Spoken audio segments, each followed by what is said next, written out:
Perkenalkan, nama saya Valian Katopo dengan NIM 211011030089 dari program studi matematika.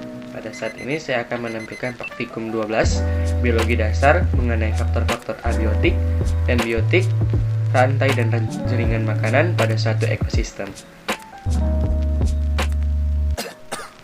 Tujuan dari praktikum ini ialah yang pertama, mengidentifikasi komponen biotik dan abiotik suatu ekosistem. Kedua, menyebutkan beberapa populasi pada suatu ekosistem. Ketiga, menghitung densitas atau kepadatan suatu populasi dalam suatu ekosistem. Keempat, menentukan tingkatan trofik pada suatu komunitas. Dan yang kelima, menyusun rantai dan jaringan makanan dari suatu ekosistem. Dan alat dan bahan yang dibutuhkan, yang pertama ada alat tulis-menulis dan lapangan sebagai media tempat pengamatan praktikum. Cara kerjanya sebagai berikut. Nama saya Valian Katopo, dan pada kesempatan kali ini saya akan melaksanakan praktikum 12 mengenai faktor-faktor abiotik dan biotik, rantai makanan dan jaringan makanan pada suatu ekosistem. Pada saat ini saya berada di Kompleks Harumbasan Selatan lingkungan 3. Dengan luas pengamatan atau luas daerah yang akan saya amati adalah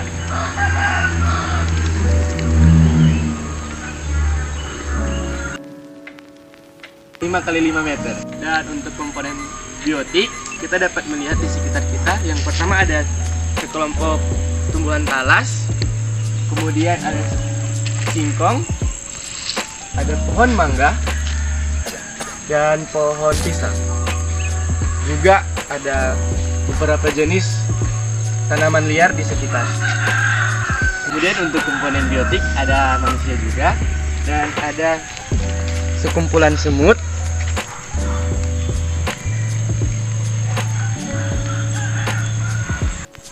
selanjutnya komponen abiotik. Yang pertama ada cahaya matahari, ada suhu, udara, tanah, dan ada di sana, di bagian sana ada sumur sebagai sumber mata air.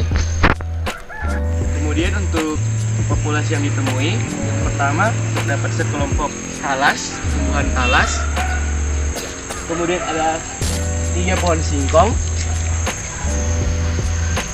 Selanjutnya adalah 4 pohon pisang. Dan yang terakhir adalah sekelompok semut.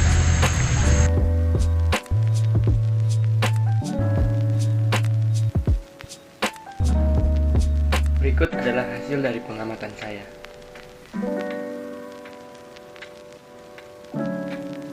Masuk dalam bagian pembahasan.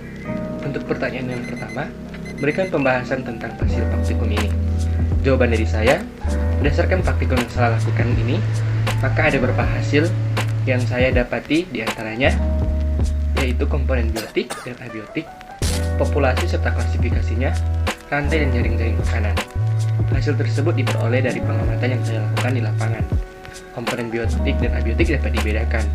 Populasi yang ada berupaya untuk mempertahankan eksistensinya masing-masing. Pada rantai makanan dan jaring makanan di suatu ekosistem harus terjaga keseimbangannya. Kemudian pertanyaan kedua, apa yang dimaksud dengan populasi, komunitas, dan ekosistem? Oke, jawaban dari saya, populasi adalah sekumpulan individu dengan spesies yang sama dan hidup di tempat yang sama dan memiliki kemampuan bereproduksi di selang sesamanya. Kemudian komunitas adalah sekumpulan populasi di suatu wilayah yang saling berinteraksi dan mempengaruhi satu dengan yang lain. Kemudian ada ekosistem. Ekosistem adalah interaksi antara komunitas dan lingkungannya yang berfungsi sebagai suatu satuan ekologi dalam alam. Pertanyaan yang ketiga, jelaskan tentang saling ketergantungan antara komponen pembentuk ekosistem. Jawaban dari saya, saling ketergantungan dalam suatu ekosistem membentuk suatu pola interaksi. Pola interaksi dalam ekosistem meliputi antar individu, dalam populasi, maupun dalam komunitas. Terdapat pula pola interaksi antar populasi dalam suatu komunitas dan antar komunitas. Contoh saling ketergantungan tersebut adalah simbiosis, kompetisi, dan predasi. Saling ketergantungan ini terjadi pada antara komponen biotik dalam ekosistem. Masuk pada bagian kesimpulan.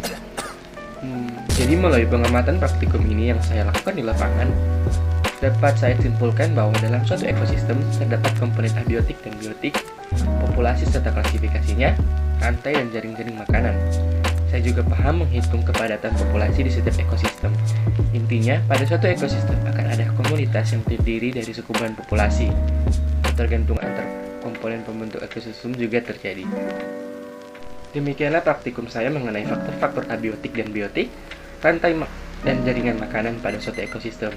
Sekiranya ada kesalahan kata mohon dimaafkan, dan terima kasih.